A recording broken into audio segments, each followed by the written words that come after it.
ทักทายสบายดีพ่อแม่พี่น้องทุกคนคลิปวิดีโอนี้จะเป็นคลิปที่ว่าสตุยภาคเสียงเป็นคลิปแรกในคลิปนี้เนาะสตุยจะพาทุกคนไปเที่ยววัดหนองคำแสงวัดแห่งนี้ตั้งอยู่ในนครหลวงเวียงจันทน์และเป็นวัดที่เวลาเฮาเข้าไปแล้วเฮ็ดให้เฮานี่แม่นสบายใจเพิ่นว่าเป็นวัดที่มีความศักดิ์สิทธิ์เป็นบ่อนพึ่งบุญบารมีของทุกๆคนก่อนที่จะเข้าไปแวะซื้อดอกไม้เพื่อเอาไปบูชาและเพิ่นก็จะถามเฮาว่าจุดประสงค์ของเฮาไปครั้งนี้แม่นไปเฮ็ดหยังเนาะจะไปขอพรอีหยังแล้วเฮาก็เลือกเอาดอกไม้ที่เฮาอยากได้เนาะแล้วก็หลังจากนั้นก็คือเข้ามาอยู่ทางในจะบรรยากาศจะเป็นประมาณนี้เลยมีผู้คนหลายคนที่ว่าผู้ใดก็ต่างพากันมาเที่ยวชมมาขอพรและนี่ก็เป็นเนาะบ่อนที่เพิ่นเอา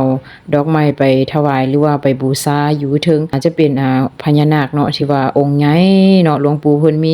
รูปร่างที่ว่าใหญ่ยาวแล้วก็แบบเวลาเฮาเบิ่งตัวจริงหันน่ะสติเบิ่งตัวจริงอยู่ไกลๆหันน่ะคือแบบเลื่อมอารามแล้วก็แบบ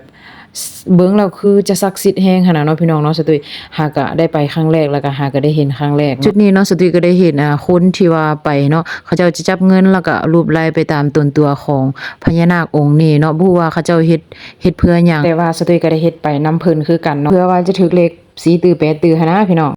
หลังจากเที่ยวชมเบิงพญานาคเป็นทีเรียบร้อยแล้วเฮาก็ย่างมาข้างๆเนาะข้างๆก็จะเป็นหนองที่เพิ่นเอิ้นแทนชื่อนี้ว่าหนองคำแสนเนาะและเฮาก็มาเบิงสัตว์เนาะที่ว่าเพิ่นปั้นไว้อยู่ในอ้อมแอมบริเวณของวัดเลยจะมีสัตว์หลายชนิดบ่ว่าจะเป็นเสือช้างเลี้ยงหมูป่าแล้วก็งัวควายกระต่ายเกือบว่าครบทุกชนิดเลยเนาะที่ว่าเพิ่นปั้นไว้อยู่ในสถานที่แห่งนี้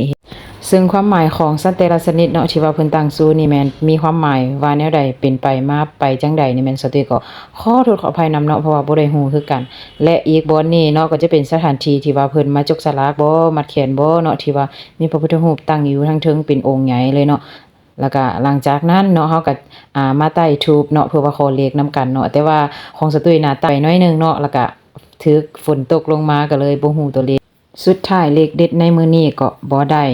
แล้วก็จุดๆนี้เนาะเพิ่นจะเป็นจุดที่ว่าเฮาตักบาตรเนาะเฮาจะเอาเงินย้อนลงไปแล้วก็เอากำมือเอาเหรียญเนาะบ่ว่าจะกำน้อยหรือกำหลายก็แล้วแต่บุญวาสนาตามที่สติถามมาเพิ่นบอกว่าถ้าหากว่าเฮากำถือกับโอที่เพิ่นวางไว้พอดีครบแม่นแสดงว่าเฮามีบุญหลายหลังจากที่ว่าใส่บาตรเสร็จสิ้นเฮาก็เข้ามาโซนนกกับโซนป่าเนาะที่ว่า